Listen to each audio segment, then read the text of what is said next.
অন্যের জমি নিজের বলে প্রচার করার অপরাধ প্রমাণিত হলে আইন অনুযায়ী সর্বোচ্চ 7 বছর পর্যন্ত কারাদণ্ড এবং অর্থদণ্ড হতে পারে।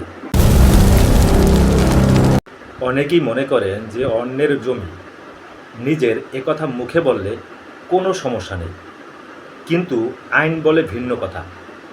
ভূমি অপরাধ প্রতিরোধ ও প্রতিকার আইনে বলা হয়েছে, কেউ যদি অন্যের মালিকানাধীন জমিকে নিজের বলে প্রচার করে, অর্থাৎ নিজের মালিকানাধীন জমি হিসাবে দাবি করে বা লোকজনের কাছে নিজের জমি বলে পরিচয় দেয়, তাহলে সেটা ভূমি প্রতারণা সংক্রান্ত অপরাধ হিসাবে গণ্য হতে পারে।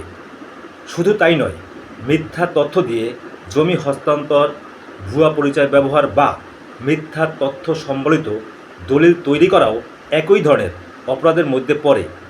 অন্যের জমি নিজের বলে প্রচার করার অপরাধ প্রমাণিত হলে আইন অনুযায়ী সর্বোচ্চ 7 বছর পর্যন্ত কারাদণ্ড এবং অর্থদণ্ড হতে পারে।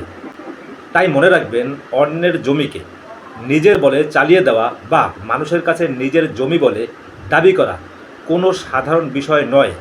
এটি গুরুতর আইনি পরিণতি ডেকে আনতে পারে।